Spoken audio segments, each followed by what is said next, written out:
Um, I know now, especially I started my own business 2 years ago, Soul Fire Movement. I'm building a solar power mobile dance studio, just to plug that out there. Um, Boston, growing up in Boston is very clear folk. It's very white dominant here. And I've always been like the only Black girl in some of these spaces because of just who I am as a human being and innateness of my energy, not knowing. This is just coming from wisdom of learning and having questions and then being like, oh, I know after learning I was from the Bamileke tribe of Cameroon. I belong here.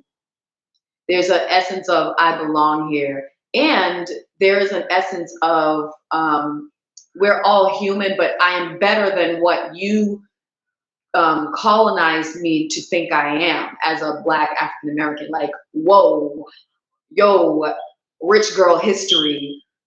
How dare we have the mindset that we have when we were emperors, empresses, pharaohs, pharaoh, like, and I think of the dreams that I had and my past life regression memories of being a queen, right? Or a warrior. My fiance says I have like these warrior shoulders, like warrior back neck. And I like the dancer in me, right? And I think of the grit that I have and have honed in because of now I understand what that bloodline comes from. Now I understand the meaning of the generational ancestry mathematics behind it. I understand like I belong here.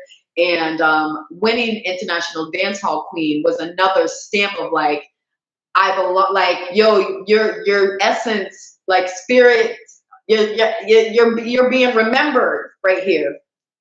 Like I think about my lifeline of dance and where it brought me, like queendom has always been there. So for me, that brings in like wisdom, not like queen, what we think of now, but like wisdom, integrity. I'm big on that, like honing in on humanity, like that pure optimistic energy of what I believe Africa represents as a whole. Like we are not devilish and evil by nature. And you know, we could talk about that, how whatever. But the second thing that I wanted to say, if I can even remember, I get to truly like share this with my daughters, who our family, you know, it's light now.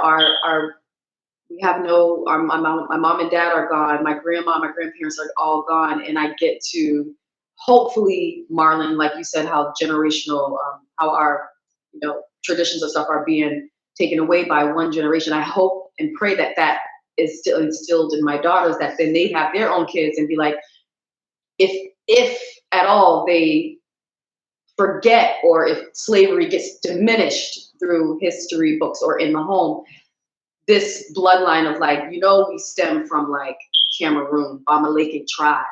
That's deep for me. So I pray that that, you know, knowledge continues on as a legacy with my daughters. And that is the ultimate aha moment of this whole experience.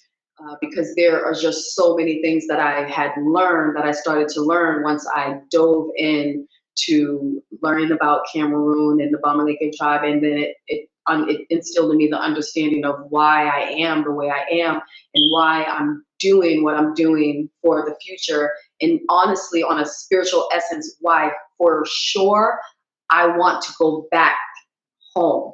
I have people that are like, be careful, go away. I'm like, nah, Spirit saying get off of this latitude of longitude of America. Spirit is saying go back home. Where will that be? I don't know, but I have to go and experience that. So I'm gonna just end it there. That's completely how it's like entered and altered my life, and continuously does, because there's information that I'm constantly learning now with internet.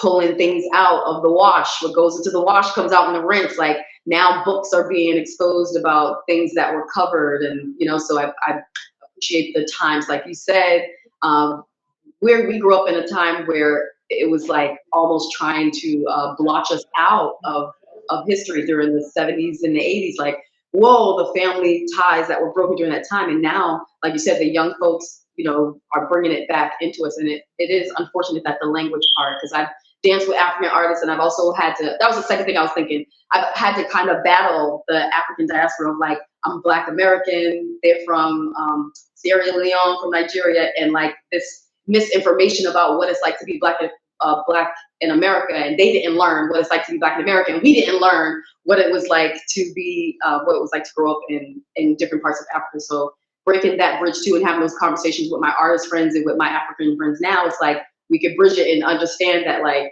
there was a hysteria that was meant to cut that line off for us to like bridge. So shout out to Marlon for all that you're doing to literally bridge the gap. So that is that. So you said so many things that like like I'm trying my best not to get emotional because literally, like I said, whenever I hear African Americans talk about like being intentional about connecting with Africa and their history, like it just like makes my heart skip several beats. And I think what you said, I wrote down a few things. The piece about cultural memory, that's something that I personally study. Again, because of the experience of the African American, you know, there are a lot of things that obviously happened, generations past that even you 5, 6, 7, 8 generations later can somehow remember it. There's actually a real science behind it. It's not that we're just talking for the sake of talking. It's genetic memory is a real thing. Cultural memory is a real thing. And the other thing too, the piece about being intentional, even like what I mentioned earlier about the language part, um, it is our responsibility to carry the culture, to learn the culture. Um, again, a lot of people in my generation, who came here as kids or who were born here or whatever the case may be, now that you're an adult, I hear a lot of them say things like, "Oh, my parents didn't teach me the language," and it's like, yes, that might have been the case because, as immigrants, a lot of things, they're trying their best to, adapt to the new culture, raise their kids, have the best life for their kids, et cetera, et cetera. Most of them didn't have time for their kids, if we're honest. Um, so again, instead of blaming your parents for, not doing what they could have done better, at least in that regard, it's your responsibility as a full grown adult who has the internet and the world of information in front of you to gain that information. Because I think in previous generations, as I was mentioning earlier, you had to like literally go into the deep deep archives, like pretty much be like it's like you have to become a researcher and get all the information. But I think in today's world you can literally go online and just type a few things and find everything you need. Of course you'll take it steps ahead of that, but it's a lot easier in today's world to learn your traditional language or learn some things about, who your people were and everything else like that. But it does take being intentional about even documenting that history. And that's something that I'm trying to do for myself and for my siblings and my family. So I love that you said all of that. Melanie, please, if you can just tell us, I know you went out at 1 second, but if you could share with us about how learning about your ancestry um, influenced your sense of identity. Well, I think to answer this question, the best way, and I'll be brief, is to share about how I felt coming home in 2021 from South Africa.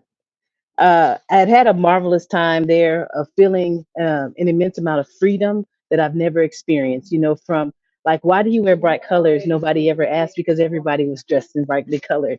Why is there joy? Why do you sing? Why do you dance in church? Why is there music in your heart? Um, but I always felt this sense of loss when people would look at me and assume that I was Xhosa, but I didn't know the language. And it's like, how could that be, sissy? Why don't you know your language? And I'd have to say, with shame, I'm African American. We didn't have it. And so that's why this is so important to me, uh, is I'll know. And maybe I will get on some Duolingo or whatever there is and discover my mother tongue.